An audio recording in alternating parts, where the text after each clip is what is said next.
नमस्कार, इतना स्वदेश की इस खास पेशकश में आपका स्वागत है। ये है हमारा फ्राइडे स्पेशल अब नहीं तो कब।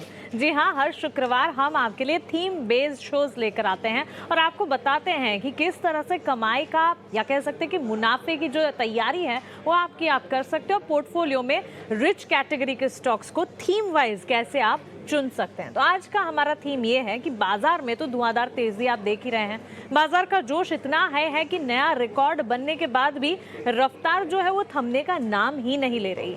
इनफैक्ट अगर आप देखेंगे तो पिछले 10 दिनों में जो भी मेजर इंडिसेस हैं, चाहे फिर सेंसेक्स हो, निफ्टी हो, बैंक निफ्टी हो, मिड कैप हो, स्मॉल कैप हो, हर तरफ हमने रिकॉर्ड लेवल्स भी देखे हैं।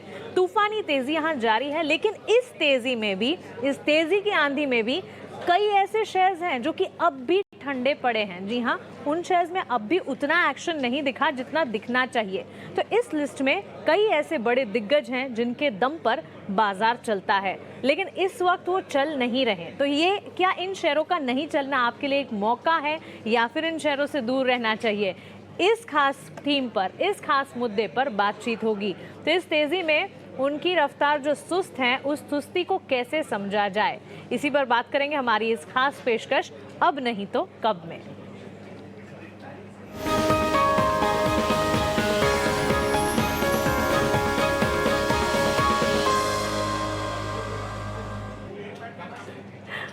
बाजार के दो दिग्गज मेरे साथ इस खास पेशकश में जुड़ेंगे और वो हमें हमारा साथ निभाएंगे और हमें बताएंगे हर शेयर में जिसके साथ हम अभी डिस्कशन करने वाले हैं, जिन स्टॉक्स का हम जिक्र करेंगे, कि आखिरकार वो शेयर क्यों नहीं चल रहे हैं और उस शेयर के नहीं चलने के पीछे आपको क्या करना चाहिए। क्या ये निवेश का मौका है या फिर उसे रुककर एक बार वॉच लिस्ट में रखना चाहिए। हमारे साथ हमारे फंडामेंटल एक्सपर्ट विवेक करवा जुड़ गए हैं, जो कि बाजार में इतना स्वदेश का हमेशा से ही साथ देते हैं और वक्त वक्त पर हमें अपना फंडामेंटल नजरिया बताते हैं। विवेक, स्वागत है आपका इतना स्वदेश में। हमारे साथ जुड़ने के लिए आपका शुक्रिया, अपना समय देने के लिए आपका शुक्रिया।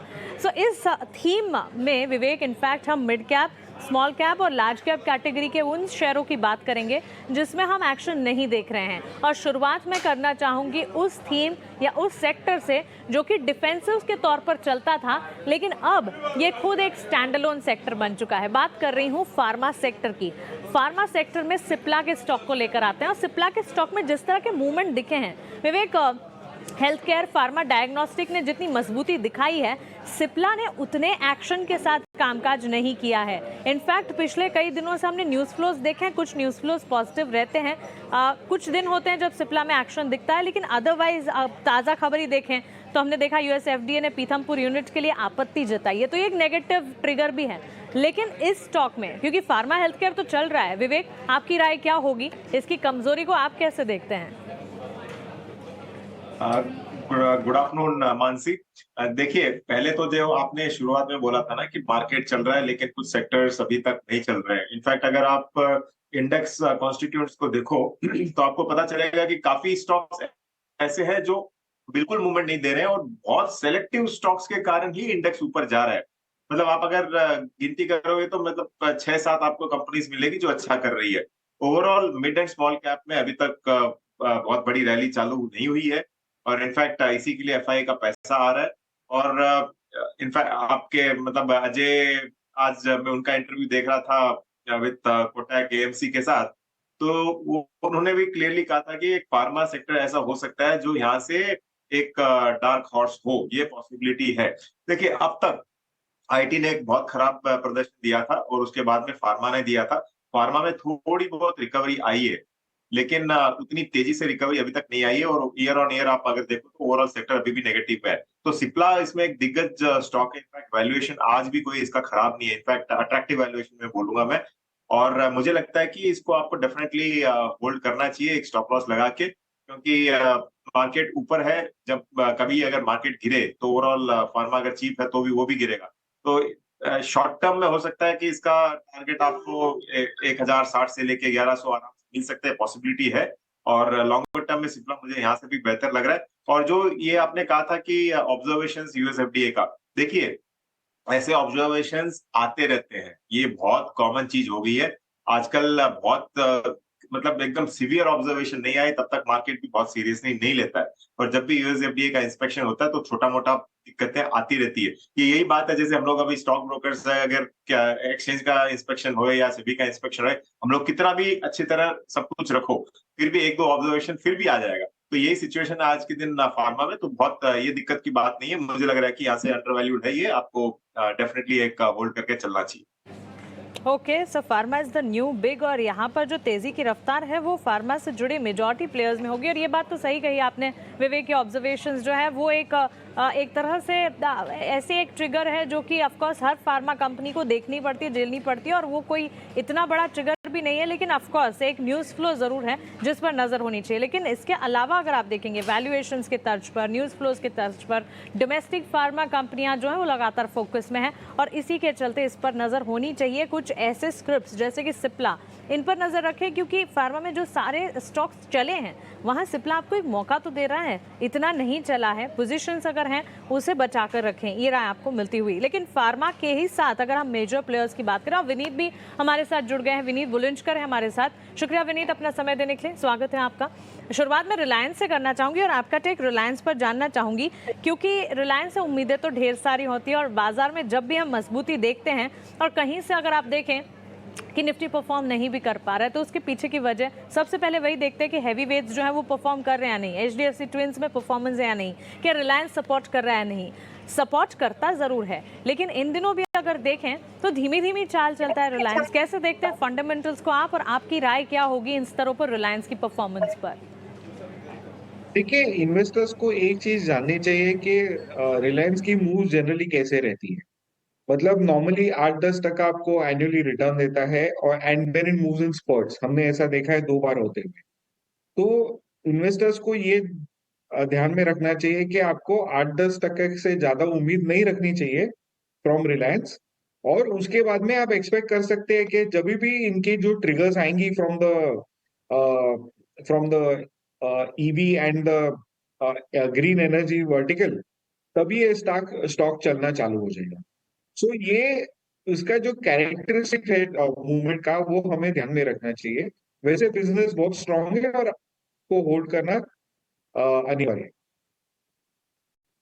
तो कैरेक्टरिस्टिक को समझना चाहिए। रिलायंस के लिए आउटलुक तो यही है, और एक्सपर्ट्स के अगर माने तो करंट सिनेरियोज को देखते हुए भी जहां जहां मौके मिले, क्योंकि कई सारे वर्टिकल्स हैं जिसमें अच्छा खासा परफॉर्मेंस नज़र आता भी है। और इनफैक्ट अगर आप ताज़ा टेलीकॉम डेटा को भी देखें, टेलीकॉम डेटा में जिस तरह से हमने देखा कि जियो ने सब्सक्राइबर्स जोड़े हैं, तो किसी भी वर्टिकल में अगर परफॉर्मेंस आती है तो इवेंचुअली तो पूरे ग्रुप पर इसका असर पड़ने ही वाला है। तो ये एक मेजर है, कह सकते हैं मार्केट मेजर है, और इस मेजर की जो परफॉर्मेंस है उस पर शक नहीं होना चाहिए। लेकिन चलिए अब मार्केट मेजर से थोड़ा सा शिफ्ट करते हैं और देखते हैं कि स्मॉल कैप और मिड कैप में क्या कुछ हो रहा है। वैसे स्मॉल कैप मिड कैप की तो बात ही अगर करें तो ब्रॉडर इंडेक्सेस में धुआंधार एक्शन है, यही कहेंगे सब, लेकिन इसमें भी कुछ ऐसे स्टॉक्स हम निकाल लाए हैं जो परफॉर्म नहीं कर रहे हैं। अब शुरुआत सीधा कैंपस एक्टिव वेयर यानी कि फुटवेयर स्टॉक्स से करते हैं, और विवेक आपकी राय जानना चाहूंगी, क्योंकि फुटवेयर स्टॉक्स में इन दिनों ऑफकोर्स सीजनलिटी फैक्टर एक होगा जो प्ले आउट करता दिखेगा, डिमांड कम दिख भी सकती हैं, सिलेक्टेड फुटवेयर्स होंगे मॉनसून के चलते, और मेजॉरिटी फुटवेयर्स की डिमांड कम हो सकती है, और कच्चे माल की महंगाई का मार्जिन्स पर असर भी दिखा है। लेकिन कैंपस एक्टिव वेयर को अगर देखें पिछले दिनों से लेकर अब तक, या क्वार्टरली रिटर्न्स को अगर मद्देनजर रखें, करीब 30% के नेगेटिव रिटर्न्स भी हम देख चुके हैं। वैल्यूएशंस एक्सपेंसिव हैं। क्या जिनके एग्जिस्टिंग पोजीशन है उन्हें अब भी बने रहने की राय देंगे आप कैंपस एक्टिव वेयर में? मानसी देखिए, ये शेयर मतलब 500-600 के बाजू चलता था, और बहुत बड़ा करेक्शन इसमें देखने को इसके लिए मिला है। एक तो इसका जो इंटरेस्ट पे आउट होता है कंपनी का, वो ऑन द हायर साइड है। इनफैक्ट लास्ट टाइम 52 या 53% उसका बढ़ा था। लेकिन आप अगर सेल्स ओवरऑल देखो तो करीबन 11% डाउन था, और प्रॉफिट बिफोर टैक्स भी करीबन 8-10% डाउन था। तो ये सब देखते हुए मुझे लग रहा है कि वैल्यूएशन फिलहाल अभी भी कॉस्टली है। अब ऐसे कंपनी, ये ठीक कंपनी, इनफैक्ट इनका जो प्लांट है कलकत्ता साइड में बहुत बढ़िया प्लांट है। ये कंपनी ऐसी है जो आपको नाइकी वगैरह को चुनौती दे सकती है। लेकिन दिक्कत ये है कि ये अभी एक ही बेल्ट में ज्यादा फैली हुई है, और साउथ में तो ये है ही नहीं। मतलब मैंने तो कैंपस का एक स्टोर भी नहीं देखा हुआ अभी तक, इनका स्टोर्स है ही नहीं यहाँ पे। तो अगर किसी को मतलब फुटवेयर ओवरऑल अच्छा इंडस्ट्री है, बहुत फ्रैगमेंटेड इंडस्ट्री है, इसके लिए इन लोगों को दिक्कत हो रही है। और मुझे लगता है कि अगर किसी को लेना हो तो इसका जो कॉम्पिटिटर है बाटा, और बाटा मेरे पास पर्सनल होल्डिंग है एज डिस्क्लोजर, बाटा मुझे यहाँ से भी अच्छा लगता है कंपेयर टू कैंपस या और कोई भी। तो मेरी तो अवॉइड की ही सलाह रहेगी। ओवरऑल अगर किसी के पास है तो होल्ड कीजिए, और मुझे नहीं लगता है कि बहुत बड़ा रैली इसमें आएगा, लेकिन ठीक है, आपको एक स्टॉप लॉस 300 रुपए का लगा के इसको होल्ड कर सकते हैं।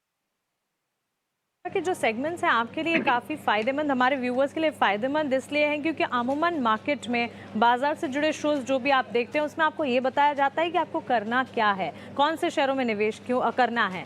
लेकिन इस तरह के हमारे थीम बेस्ड शोज़ जो है उसमें हम ये तो बताते हैं कि कहाँ पर निवेश करें, लेकिन साथ में ये भी बताते हैं कि किन जगहों से, किन स्क्रिप्ट से, किन सेक्टर से दूर रहना है, और ये जानना भी आपके लिए काफ़ी ज़रूरी है ताकि आपाधापी में कोई गलत डिसीजन आप ना ले जाएं।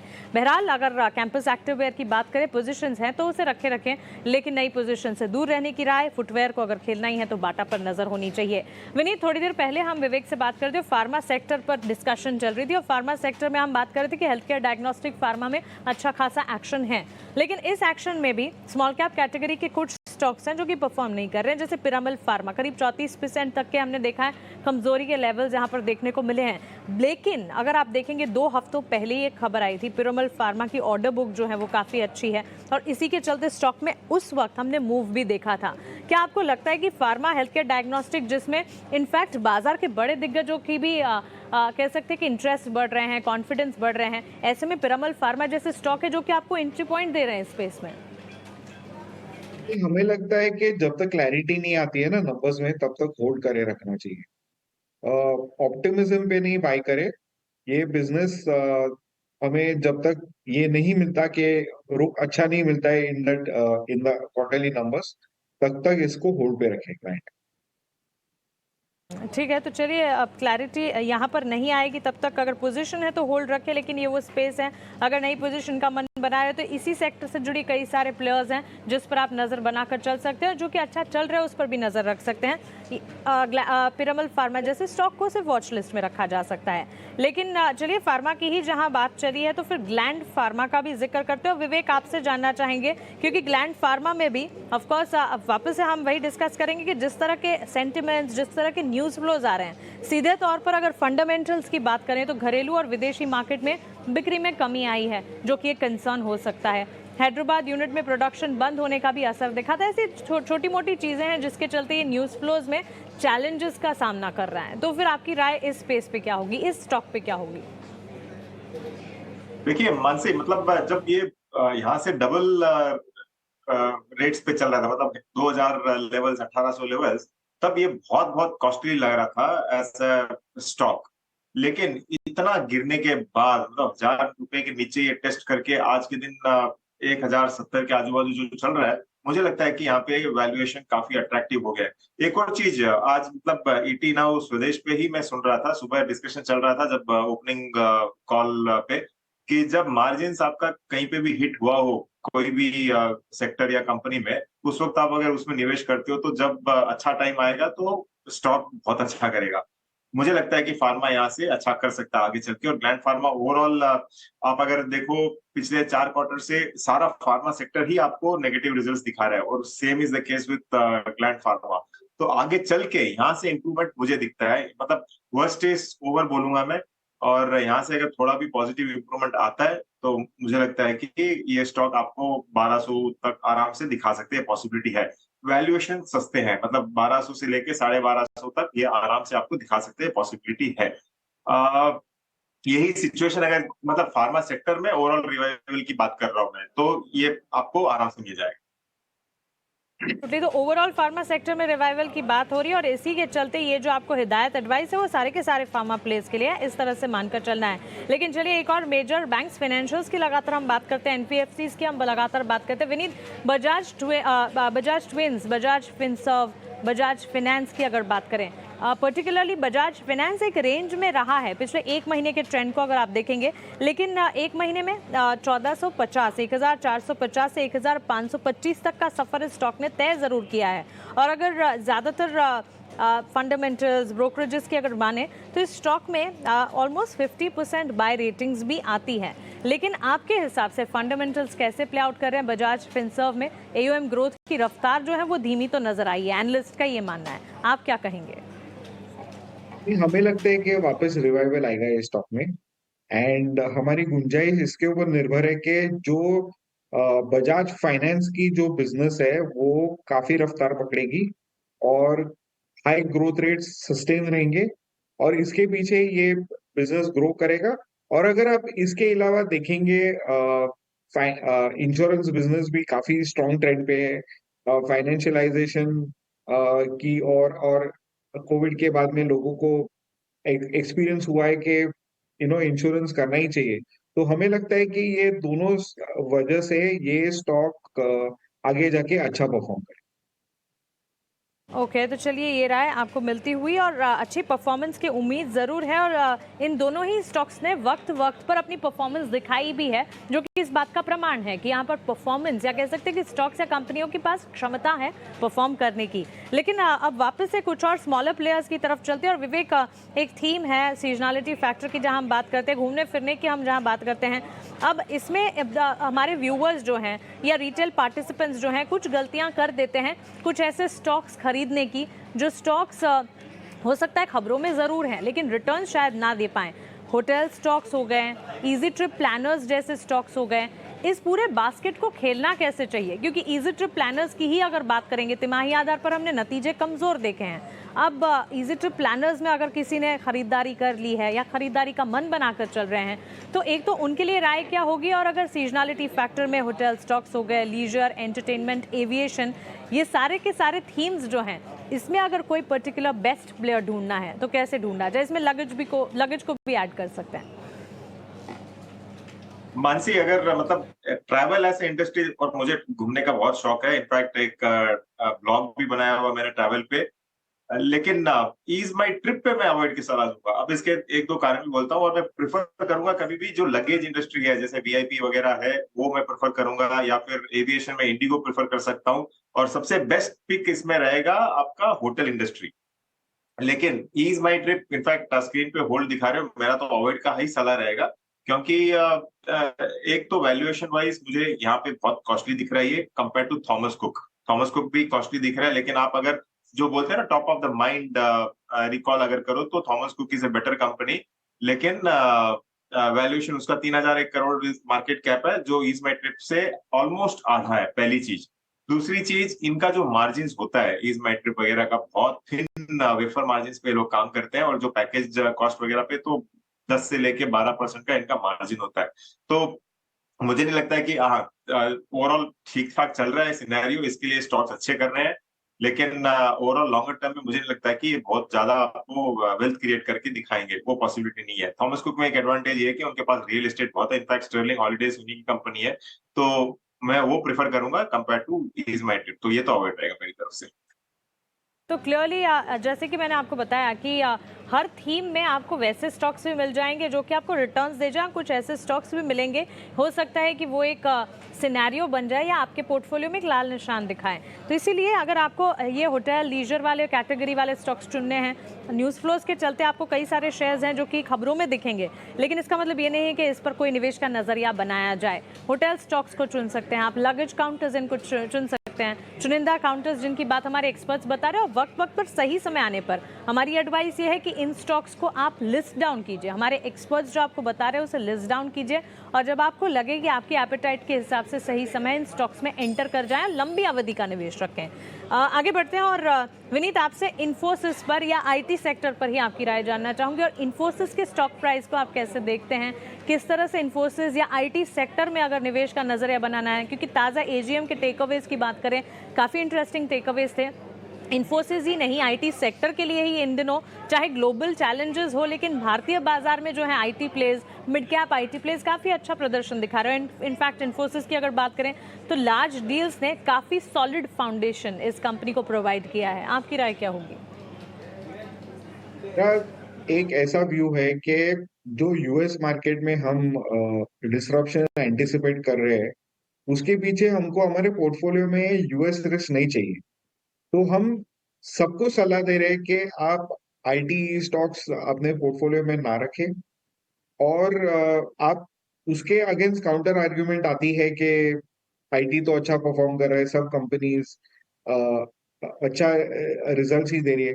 लेकिन हमारा अनुमान है कि ये जो डॉलर डिबैकल जो हम एक्सपेक्ट कर रहे हैं, और उधर के जो इंटरेस्ट रेट जिस तरह से बढ़ने के बावजूद इन्फ्लेशन कंट्रोल में नहीं आ रही है, हमें लगता है कि आगे जाके जब अगस्त के महीने में ब्रिक्स करेंसी बनेगी, तो आप देखोगे कि वहां पे एक काफी डी लीवरेज हो सकता है, और the dollar can the rupee can appreciate. तो उस बेसिस पे हमें लगता है कि ये पूरा सेक्टर अवॉइड करना चाहिए। इंडिया में डोमेस्टिक थीम्स में आपको उससे बेटर रिटर्न्स मिल रहे हैं, तो हमें लगता है कि बेटर रिटर्न्स की संभावना में और पोर्टफोलियो को सिक्योर करने के लिए आप आईटी स्टॉक्स में निवेश ना करें। चलिए, बाजार में जहां इतने अच्छे रिटर्न्स कई सारे सेक्टर्स में दिख रहे हैं और सीधे तौर पर आपको नजर भी आ रहा है कि सेक्टर्स परफॉर्म कर रहे हैं, जैसे कि auto sector, auto ancillary, pharma, defensive, health care, diagnostic, ऐसे में किसी ऐसे सेक्टर में हाथ ना लगाएं जहां पर ग्लोबल कनेक्ट्स भी हैं और ग्लोबल बाजार में जो हो रहा है उसका एक असर आपको दिख सकता है। तो इसी के चलते हमारे एक्सपर्ट्स की राय है कि आईटी सेक्टर को वॉच लिस्ट में रखा जा सकता है, क्योंकि कई सारे चैलेंजेस इस वक्त फेस कर रहे हैं। और जब आप अपना पोर्टफोलियो बना ही रहे हैं और आपके पास इतनी सारी स्पेसेस, इतने सारे थीम्स हैं जो कि सीधे तौर पर अच्छे रिटर्न्स दे रहे हैं, तो फिर किसी कंसर्न में या किसी चैलेंज में क्यों पड़ना। लेकिन चलिए विवेक, आपने अभी कहा कि घूमने के, ट्रैवल के आप शौकीन हैं, लेकिन हम ये भी जानते हैं कि आप मूवीज के भी काफ़ी बड़े शौकीन हैं। इनफैक्ट मूवीज के एक्टिंग का ही शौक रखते हैं। अब पीवीआर या देख लीजिए, अब लीजर एंटरटेनमेंट की जो थीम है, इस थीम में भी लोग कई बार ऐसी गलत डिसीजंस ले लेते हैं, क्योंकि उन्हें लगता है कि लीजर और एंटरटेनमेंट है, ये तो चलना ही है। लेकिन इन दिनों अगर देखें तो ओटीटी ने जिस तरह का एक बीट दिया है, जो कंपटीशन दी है, उसका असर हम देख तो रहे हैं। ताज़ा हाल ही अगर देखें, फिल्मों के कमज़ोर प्रदर्शन से पीवीआर के मार्जिन्स पर असर पड़ा है। हमने देखा है कि कुछ मेजॉरिटी सिनेमा स्क्रीन्स भी हैं, क्योंकि प्रदर्शन कम है, लोगों का वहां जाना, फुटफॉल्स कम है, तो बंद भी हो रहे हैं। ऐसे में क्या आपको लगता है कि आईटी की तरह ही लीजर स्पेस या पीवीआर एंटरटेनमेंट जो है पर्टिकुलरली, इसे वॉच लिस्ट में रखें, इसे अवॉइड करें, या फिर होल्ड पोजीशन होनी चाहिए? मानसी, डेफिनेटली मूवीज का बहुत शौक है मुझे, और इनफैक्ट आज रात को भी नेक्स्ट शो जा रहा हूं मैं।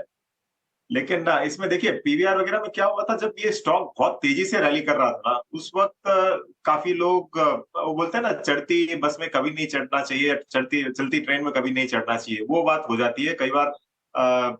मतलब एकदम तेजी से भागते हुए स्टॉक में लोग घुस जाते हैं और उसके बाद में करेक्शन आता है। देखिए, सीजनैलिटी होती है जनरली बिजनेसेस में, लेकिन जो एंटरटेनमेंट स्पेस है आज के दिन, पीवीआर आइनॉक्स दोनों मर्जर होने के बाद ये एक बहुत स्ट्रॉन्ग ग्रुप है। और इनकी दिक्कत ये है कि कुछ समय से एक भी हिट फिल्म नहीं आई है। अभी लोग सोचे थे आदि पुरुष हिट होगी, वो भी फ्लॉप हो गई। तो दिक्कत यहाँ पे हो रही है। इनफैक्ट आज भी अगर मैं ऐप खोलूं, बुक माई शो वगैरह, तो दिख रहा है कि कोई मतलब मूवीज है ही नहीं, जाके क्या देखे। तो ये हालत आज के दिन होके रखा है। और इनफैक्ट पिछले हफ्ते गया था, तब एकदम खाली पड़ा था थिएटर। तो ऐसे दिक्कतें सीजनल है। मुझे लगता है कि एक दो हिट चाहिए स्पेस को, और हिट्स आते ही मे बी स्टॉक भी अच्छा करेगा। इन वैल्यूएशंस पे सस्ता लग रहा है मुझे।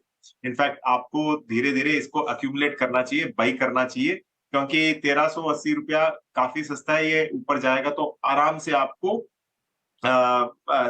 मतलब 1450 से लेके 1500 तक ये आराम से जा सकते हैं, पॉसिबिलिटी है। और बाकी तो जैसे मैंने कहा, मूवीज अगर हिट आती है दो चार भी, तो ये स्टॉक अच्छा करेगा। वैल्यूएशन वाइज सस्ता है, डेफिनेटली होल्ड कीजिए। बिल्कुल, तो वैल्यूएशन वाइज तो अच्छा है, अगर पोजीशन बना कर रखी है तो होल्ड करें। ये राय आपको पीवीआर के लिए मिलती हुई दिख रही है। लेकिन चलिए, पूरी एक बास्केट तैयार करने की हमने कोशिश की। इस बास्केट में कुछ ऐसे शेयर्स थे जो कि परफॉर्म नहीं कर रहे हैं, और एक ऑब्जर्वेशन के तौर पर हमने ये सारे शेयर्स आपके सामने रखे और हमारे मार्केट एक्सपर्ट से जानने की कोशिश की कि ये परफॉर्म नहीं कर रहे तो इनसे दूर रहना चाहिए, या फिर कुछ ऐसे स्टॉक्स भी हैं इनमें से जिनमें निवेश का नजरिया बनना चाहिए। इसमें फार्मा है, जिस पर हमारे एक्सपर्ट्स का नजरिया पॉजिटिव है, कॉन्फिडेंस है। इसमें कुछ हद तक हम कह सकते हैं कि मेजर प्लेयर्स हैं जैसे कि रिलायंस, जिनमें पॉजिटिव नजरिया अब भी जारी है। लीजर एंटरटेनमेंट, ऑटो सेक्टर है जिस पर नजरिया पॉजिटिव है। लेकिन इसके ठीक विपरीत आईटी जैसे सेक्टर्स है जिसमें कह सकते हैं कि विदेशी बाजार से भी कंसर्न्स आ रहे हैं और उसका एक इम्पैक्ट तो अपने डोमेस्टिक फैक्टर्स भी हैं, तो इसके चलते इन सेक्टर्स या इस सेक्टर से दूर रहने की हिदायत भी आपको मिल रही है। उम्मीद करते हैं कि आपको क्लैरिटी मिली होगी, कुछ स्टॉक्स आपको मिले होंगे और आपने अपने लिस्ट में इन स्टॉक्स को जोड़ा भी होगा और सही समय आने पर इन स्टॉक्स इन थीम्स में आप निवेश भी कर पाएंगे। चलिए, इस खास पेशकश को तो हम यहीं समेटने जा रहे हैं। विवेक और विनीत, आपका बहुत शुक्रिया हमारे साथ जुड़ने के लिए। और ये कुछ ऐसे शेयर्स थे जिनमें अटकलें, कंफ्यूजन्स हैं हमारे व्यूअर्स को, और ये कंफ्यूजन को सीधे तौर पर एक तरह से क्लियर करने के लिए आपका बहुत शुक्रिया। इस खास पेशकश को यही समेट रहे हैं, लेकिन खबरों का सिलसिला 18 आवर्स स्वदेश पर लगातार जारी रहेगा। आप बने रहें हमारे साथ। नमस्कार।